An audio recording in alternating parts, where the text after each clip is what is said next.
Today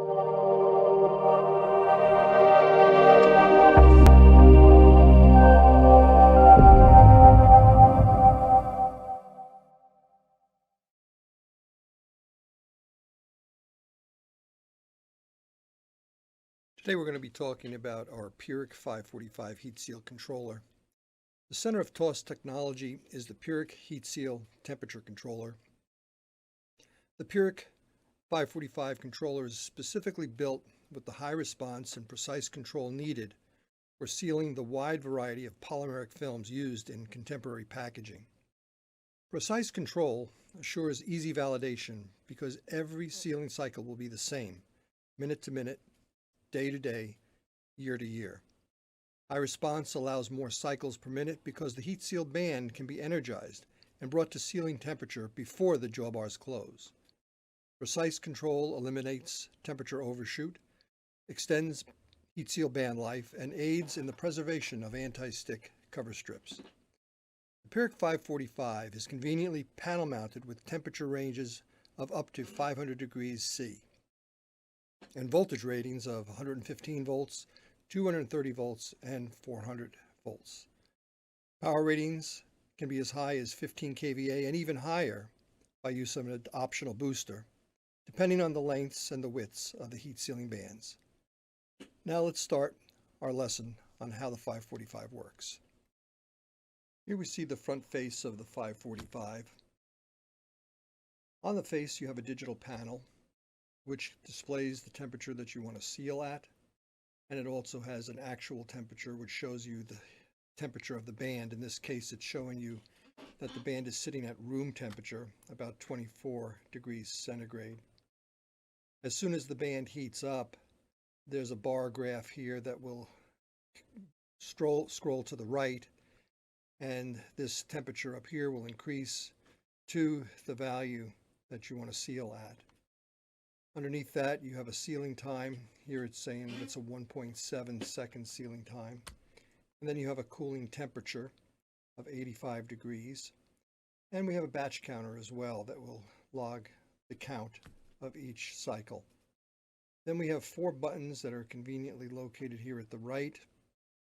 You have obviously an up arrow key and a down arrow key for entering your selections. On the left here, you have a scroll button, which is a menu advance button that you will push to advance yourself through the different menus.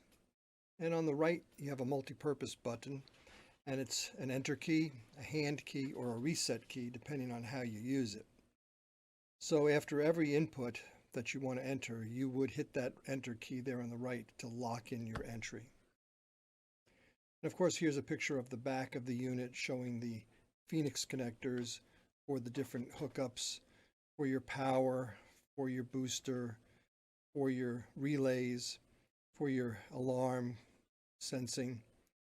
545 is pretty sophisticated. It can be hooked up even to a PLC, and a PLC can control it through the RS-232 if you want, or control it with analog voltages as well. And like I said, this is the panel mounted version. Now, when you first get the unit and you first turn it on, it will have been calibrated back at our office with a particular band. Maybe you're not using that same band, so you'd have to go through a process called AutoCal.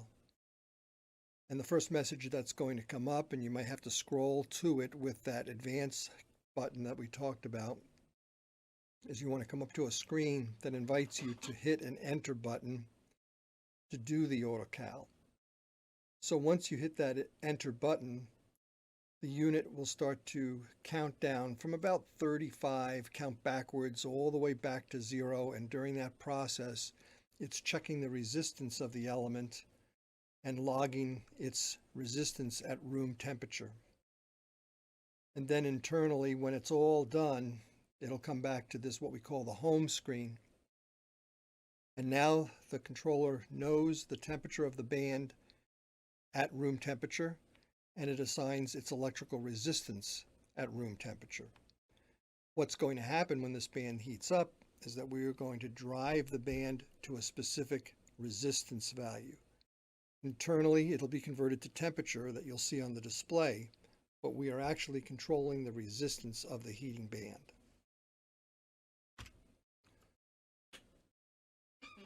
So after you navigate that button to the next screen, we call these the settings menus.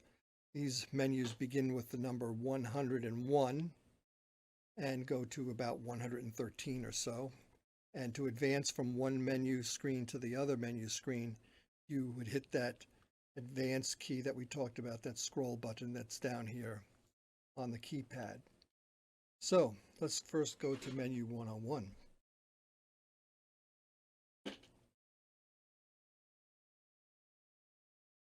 Menu 101 is inviting you to set a temperature.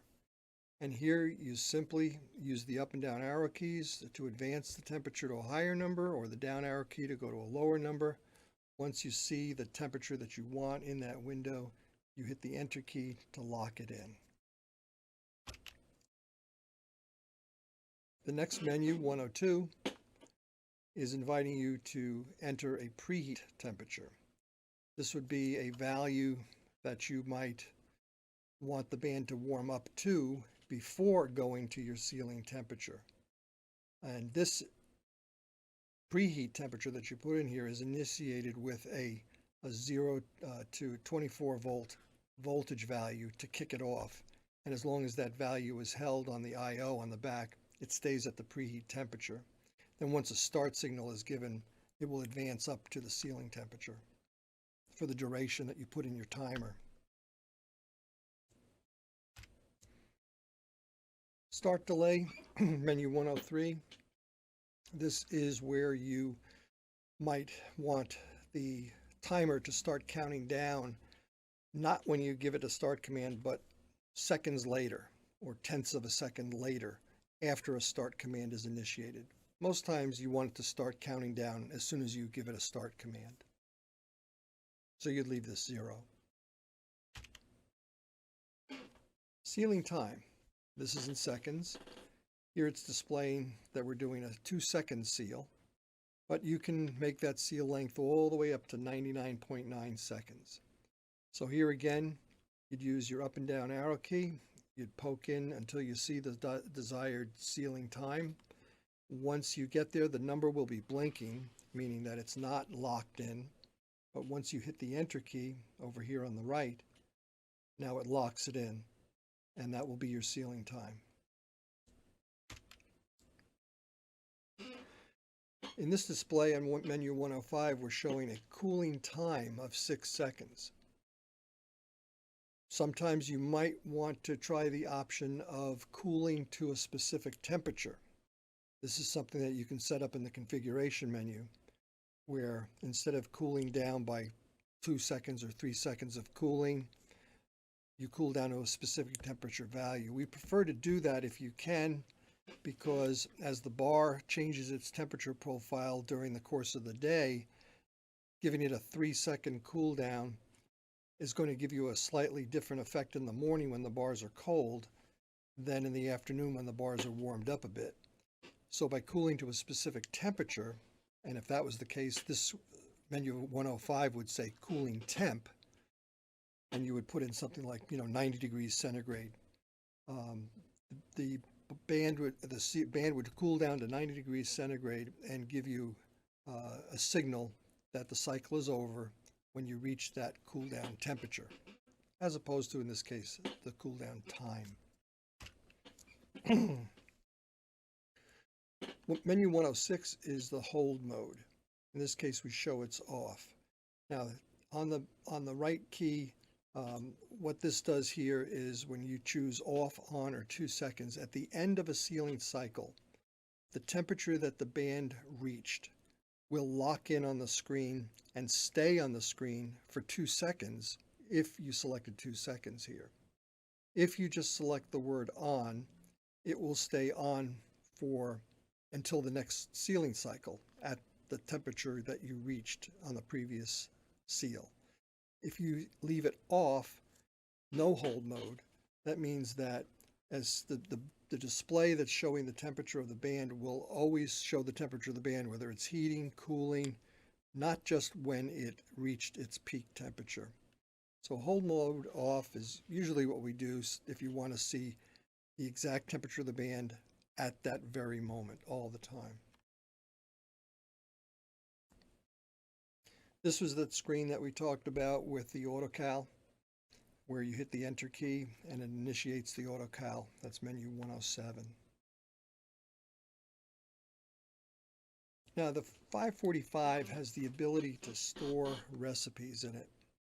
And the recipe would be a configuration of a time, temperature, and a cool down phase that you would assign a value to, recipe number 1, 2, 3, all the way up to 9 recipes. And then you would put those in your in the storage here, so that perhaps one material that you're doing might need recipe number 3, and another material you're doing might use recipe number 5. But this is the menu where you pick the recipe or the sealing cycle parameters that you want for a particular material.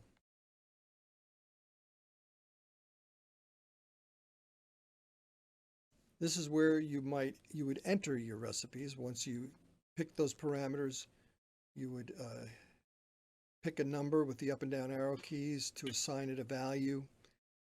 Now, if you're assigning it to a value where there already was a recipe, it will say that recipe is occupied and you can't overwrite it at this point here. Now, as you saw on that home screen originally, there's a thing called a batch counter, and you can reset that simply by hitting the enter key on menu 113.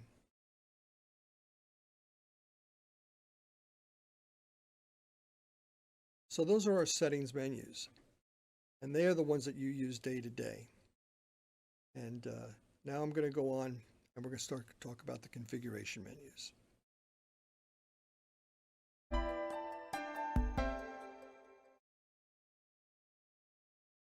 Okay, now we're going to talk about the configuration menu that you find in the 545. On this keypad here, this button here, this scroll button, if you hold that button down for about 5 seconds, it will advance to this configuration menu. And once you're in the configuration menu, you're in the menu number set 200s. If you at any time want to go back to the settings menu, again, hold this button down for about 5 seconds and it will jump you back to that settings menu. Actually, it'll take you right back to the home screen in the settings menu. So let's talk about our first menu here in configuration. Menu 201. This is the menu that is involved with giving you the language that your controller will work in. Of course, in the United States, we speak English, so the language would be English as it's set up here. But we've got about 6 languages that this whole unit can be configured to.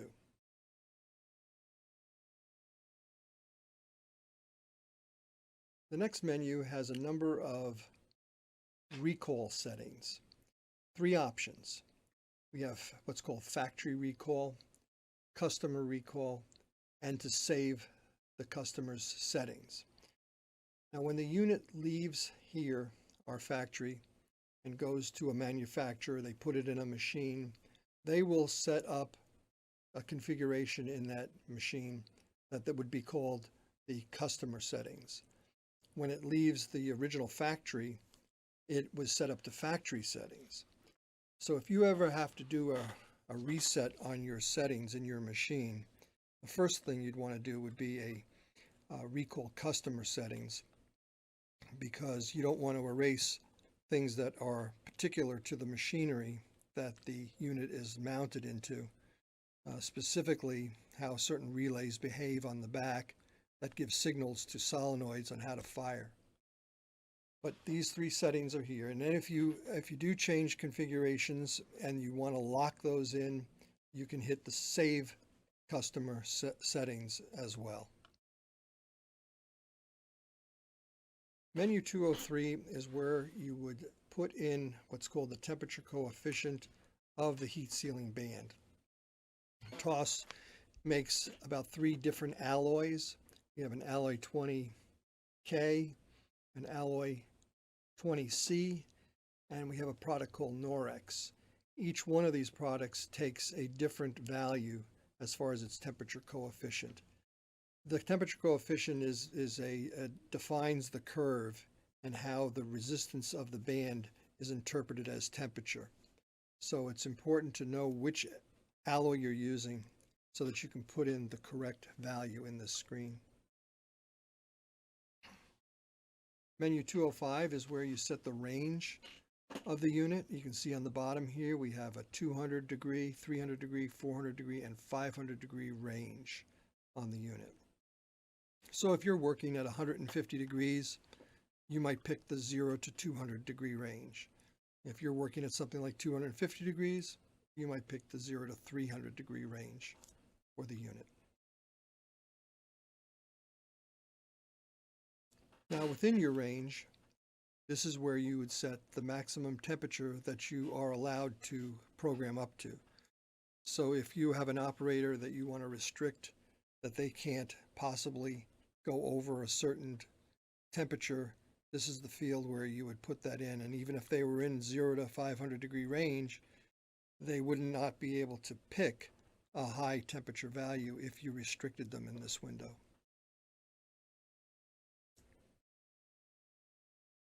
So these next two windows, 207 and 208, have to do with setting a range around your target temperature, whereby if you fall out of that range during the sealing cycle, it would set off an alarm to say you've fallen out of that range. For this to work, temperature diagnosis has to be turned on further down in the configuration menu for this to work. Most times we just leave this off because when jaws close onto cold material or onto a cold jaw bar, for a moment of time they do go out of range. And sometimes this can be set a little bit too sensitive, depending on the type of product you have, how thick it is, how many layers, and how quickly it's going to extract heat from the band, as to how sensitive this is, and it might throw an error code that you really don't want to throw. So most time we just leave temperature diagnosis off so that these values here are ignored.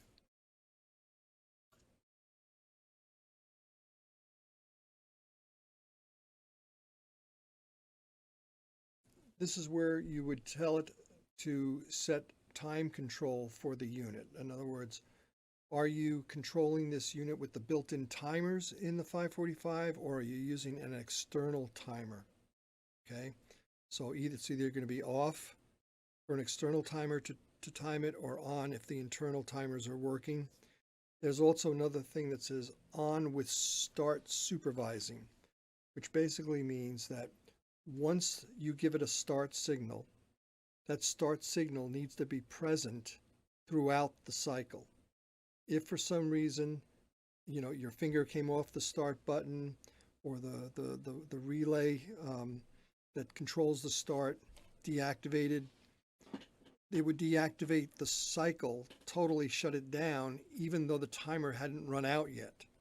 So if it was like a 5-second seal, if at 2 seconds into that, something went wrong and the cycle was suspended by the button coming off, turning off the start, it would shut down the band, even though it hadn't yet reached the full timing cycle. Now the cooling mode, as we talked earlier, that you can set to be temperature or time, there's a few choices here. You can say no cooling mode at all, and that's the word no. Absolute or relative. Absolute is setting a temperature. Relative means a percentage of the temperature of sealing. So if it was 100 degrees of sealing and you said I want a 90-degree cool down, 90% cool down, you would choose that here as relative. And time is where you would input like 6 seconds of cool down or whatever your value is for a timed cool down. Menu 211 has to do with when the sealing time starts. And there's a few different choices in this. I would refer you to the manual to see what those choices are that you would put in this screen as to exactly when you want the sealing time to start.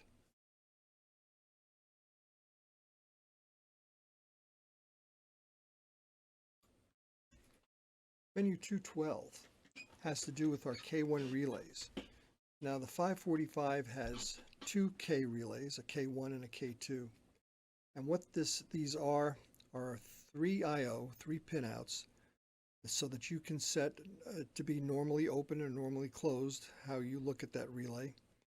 And these relay configurations will change based on different configurations that you choose. Now here you can see on the right, I've got a chart with showing you, maybe 13 or more different possibilities of how to program this. But you can have it trigger at the start, have it trigger after the heating is over, have it trigger when the cooling begins, have it trigger when it reaches a certain percentage of temperature, have it trigger at the end of a cooling cycle. There's lots of different choices here. So look in your manual, you'll see the table, and this way when you set up your machine, you have the right commands being given to your machine as to when solenoids should fire or lights should come on or that kind of thing in the cycle. Menu 213 has to do with this button over here on the right, which is called the hand key. Now this, like we said before, this menu on the right has a number of functions. In this case, the hand key is something that works when the unit is in the settings menu in the home screen and it's idle and turned on. By depressing this hand key at that point in time, you will actually drive the band up to the temperature that is in the set screen. So if there's 150 degrees centigrade listed on the set menu, when you hit this hand key, it will heat the band up to 150 degrees. But maybe you don't want that to happen accidentally by an operator pushing this button. So here's where you would block it. You'd say blockade of the hand key is on if you do not want it to operate. In other words, it is blocked if you say on. If it's off, that means that you can push that button and the band will heat up. As long as you depress the button, the band will heat up. The third choice is that it can start a start cycle. So if you have 6 seconds in on your timer, once you hit that button, if you set it in this window 213, it will start that countdown of heat for 6 seconds. Menu 214 just has to do with showing you how many cycles are in the counter. You can reset that with the enter key.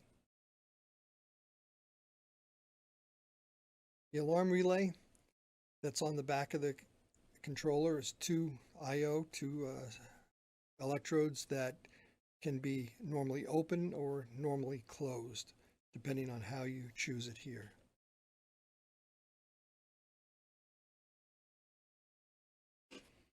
Now there's an analog out on the back of the controller. This is where during normal operations, a 0 to 10 volt DC voltage is coming out of those two terminals that is directly proportional to the temperature of the band. What I mean by that is it would be, if your range was selected as 0 to 300 degrees centigrade, then a 10 volt coming out of there would mean you're at 300 degrees centigrade. If it was 5 volts, that would mean you're half of that. You'd be at 150 degrees centigrade.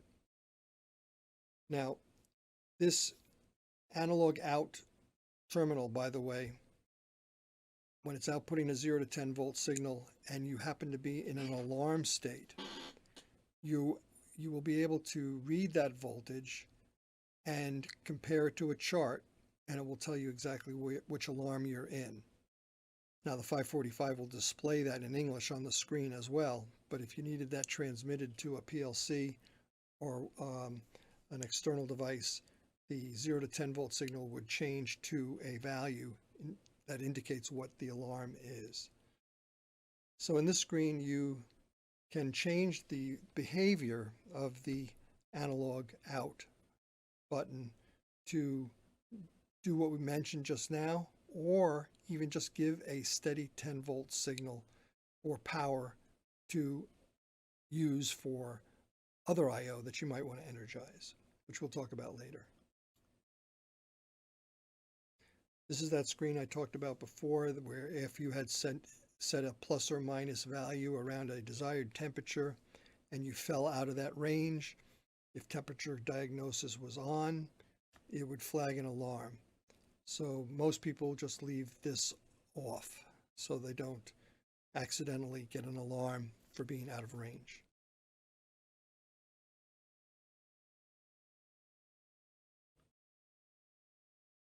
Now, menu 219, it's called heat up time out. This is where you would set a value that would flag an alarm should the band not get up to temperature. So if you are trying to get the band up to 200 degrees centigrade and for one reason or another, maybe not enough power in the transformer, maybe the bands and the bars themselves were too cold and preventing the band from getting up to temperature, you could set up a time limit whereby it keeps trying to get to temperature. And if you set this to 5 seconds and it hasn't gotten to temperature yet, after 5 seconds, it will shut down the cycle.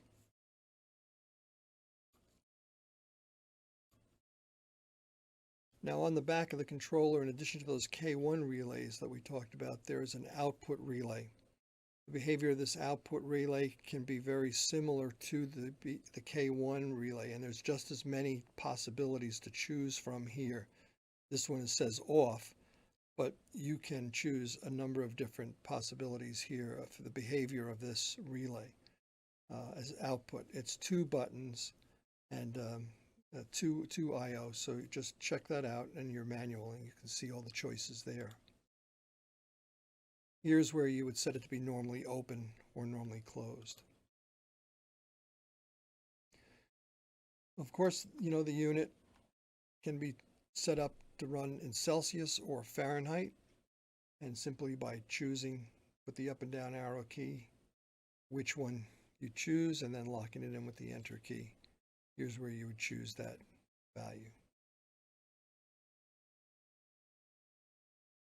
Maybe you don't want to display the batch counter, so this is where you would turn it on or off.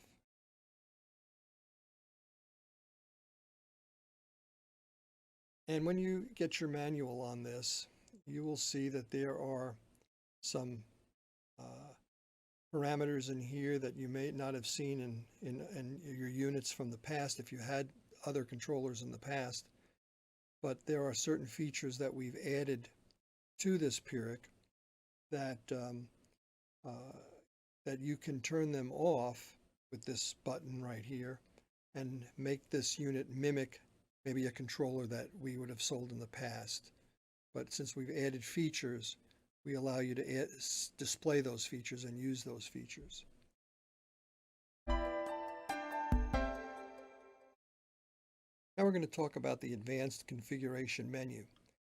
To get to this menu, if you're back at the settings menu, the home screen, there are 2 buttons here, the scrolling button and the up arrow key. If you hold those both down together at the same time, it will jump you to the advanced configuration menu. So the very first thing you come to is what's called the TC correction.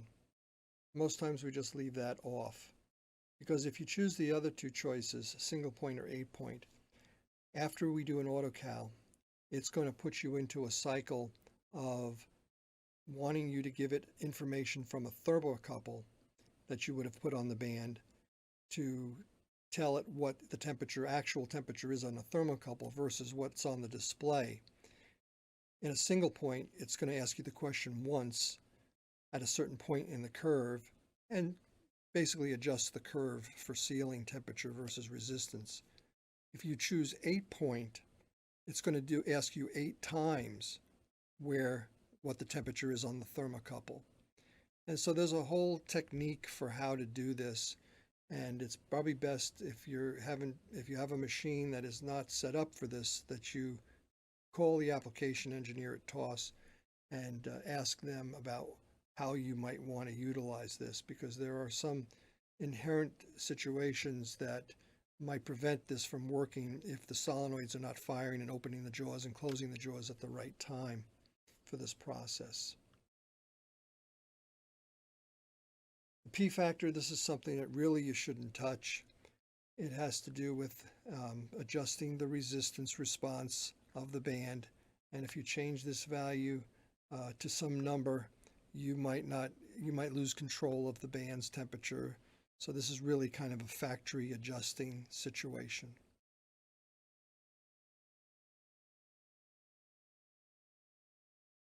Don't ever change this one to either. Only talk to an engineer before you change this screen here too. So that's something you don't want to touch. And before we mentioned that we had K1 relays and how they behave with that large chart of 13 different possibilities for configuring it, here we have the similar with K2 relays, similar chart, similar behaviors, and then you can set up the behavior of that relay as well.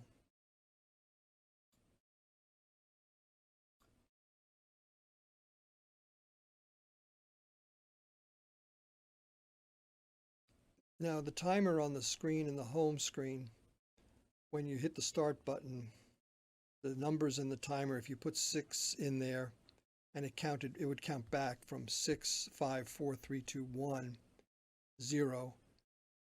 If you say count down. If you wanted to count up, it would count 1, 2, 3, 4, 5, 6. So this screen here is how that display works. You can choose either one. And again, here's the same thing for the cool down time, whether you want to count up or count down. This particular screen allows you to modify how quickly the band gets to temperature. Ordinarily, when you tell the band to start and to go to a particular temperature, it's going to get there as quick as it's able, as quick as whatever voltage you've given it, and its capabilities of getting to that temperature based on the jaws temperature to restrict the temperature, the ramp up. But if intentionally you want to slow down how quickly the band gets to temperature, you might pick 3 seconds. In other words, it would take 3 seconds to get from room temperature to your ceiling temperature, or in this case 5 seconds to get from your room temperature to your ceiling temperature. And so most times you would just have this off, and just when you hit the start button, the floodgates open, all the max power, and generally we get up to ceiling temperature in about a half a second. In this screen here, you actually pick the transformer style that you're using on your machine. We ship all of our systems out of here using the EI core type of transformer, but if in case you want to use a toroidal core transformer, this is where you would tell the controller which one you're using.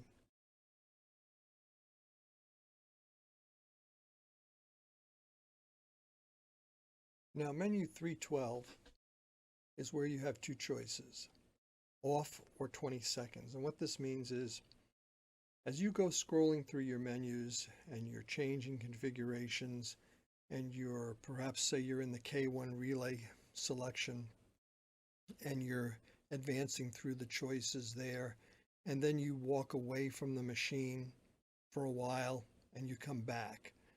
Now, if you walked away for, say, half a minute and you had this set on 20 seconds, what would happen is that menu, when you come back, would have gone back to the home menu. So if you set for 20 seconds, if you don't touch anything, the menu returns to the home menu. If you say off, and that's the way we prefer that they're set, you say off, then wherever you left it, that's where it will be when you return, whether it's 30 seconds later or 5 minutes later. The screen will be right where you left it. Now, menu 313 is where you would choose to lock the screen so that if you have settings displayed on the screen, the operator cannot edit those settings. And there you would put locking on. Another way to lock the settings on is when you start the unit up. If you hold down the scroll key while it's powering up, the unit will lock on as well.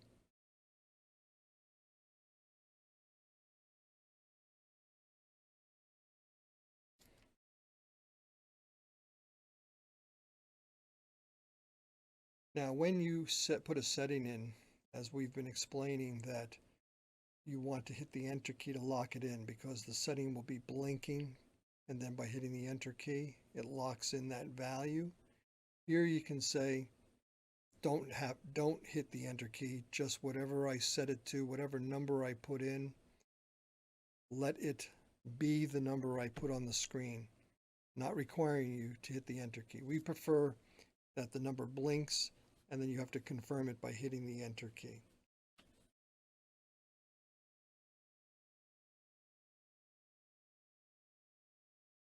This particular screen is not resettable. It's an internal timer that only the factory can reset. And this tells us how many cycles that the unit has run. In case it comes in for servicing, we have an idea on just how much duty cycles are on the unit. This 316 screen is simply the name of the controller and the names of the 4 revisions of software that are internal in the unit.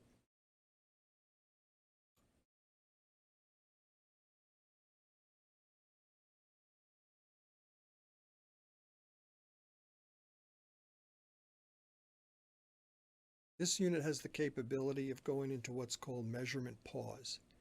This is where you can initiate a signal to the I/O, and while that signal is present, you can move to a second band or remove a heat seal band, basically disconnect the band from the system, and then when you reconnect the band, you come out of measurement pause without getting an alarm. If you didn't have measurement pause selected and the band was disconnected, you would get an alarm thrown. But this measurement pause can come in handy when you have operations, perhaps where you have a couple of different bands that are on a turntable, for instance, and band number 1 will fire, then band number 2 is going to fire, and band number 3 is going to fire. So when you disconnect from one and go to the other, you want the unit to be in measurement pause. And there's a method for setting up your I/O with the 10-volt signal to initiate this, and you can read that in the manual, just how to set up the measurement pause.